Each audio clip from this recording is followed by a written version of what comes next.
Hello friends, to those of you who may be surprised by a different voice today, I recommend watching the video update my brother uploaded yesterday. I'll also explain this at the end of the video, so don't worry. Right now, let me do my best to cover for my brother's absence and provide you with an update on the current situation in Israel. I'll break it down into two stages, so we'll start with a recap of last night and then move on the recent events from the October 13th.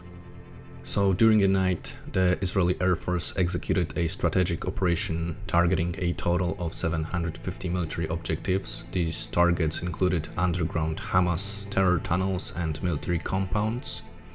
The operation was carried out with the participation of dozens of fighter jets, so it was like a really big operation. Of course, this was met with a response from Hamas, and another massive round of rockets were fired from Gaza towards Israel.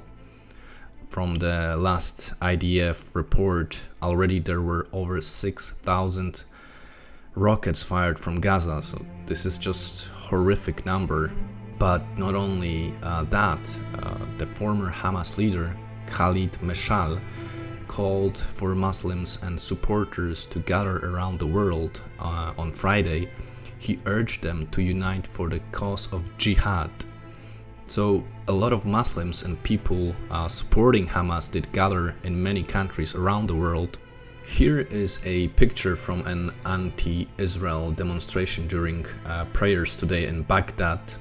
And on this video, Jordanian forces use tear gas to prevent protesters from reaching border with Israel amid Hamas' call for this day of rage, how they called it.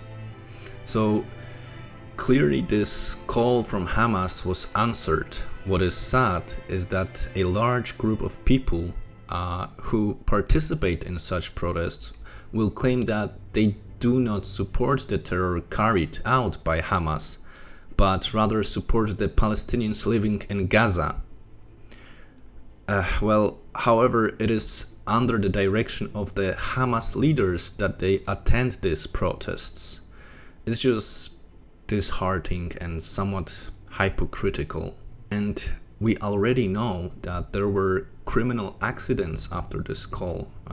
Here you can see an Israeli embassy worker in Beijing was attacked and stabbed several times, and right now he is in hospital fighting for his life. That's just one of the examples, and unfortunately we might suspect that there's gonna be more. What I can say is that everything appears to be leading toward an expected ground invasion. It's essential to remember that there are still hostages, not only Israeli civilians, but also people from the United States and different European countries. We all hope and pray for their safe rescue. The Israeli army has already begun to drop leaflets in Gaza urging civilians to evacuate. And to be frank, this situation also demonstrates that Hamas does not care about the safety of civilians, as they've encouraged people to disregard these messages from IDF.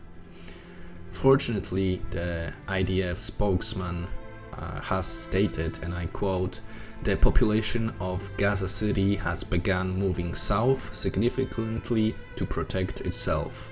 Well, guys, that's going to be it for today's video. I hope that even in a small way I managed to fill in for my dear brother's absence. I can't believe that it's already been a week of this madness. It's just crazy.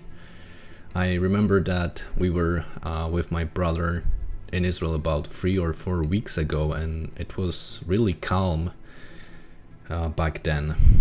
Now what's happening is truly heartbreaking. In the end of this video, I wanted to thank you all so much for the comments on the previous video. Reading all those kind wishes and prayers for my brother's trip to Ukraine was really heartwarming, and Don't worry, I did pass them to my brother, so he knows about it, and he also wanted to say big thank you.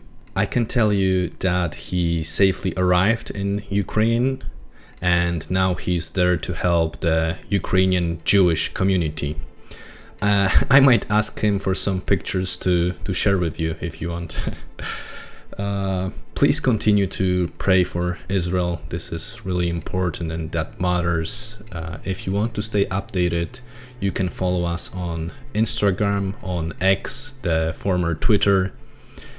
And yeah, stay safe wherever you are. I will try to make another video tomorrow, and I hope that on Sunday you all will hear from my brother again. Friends, thank you and Shabbat Shalom.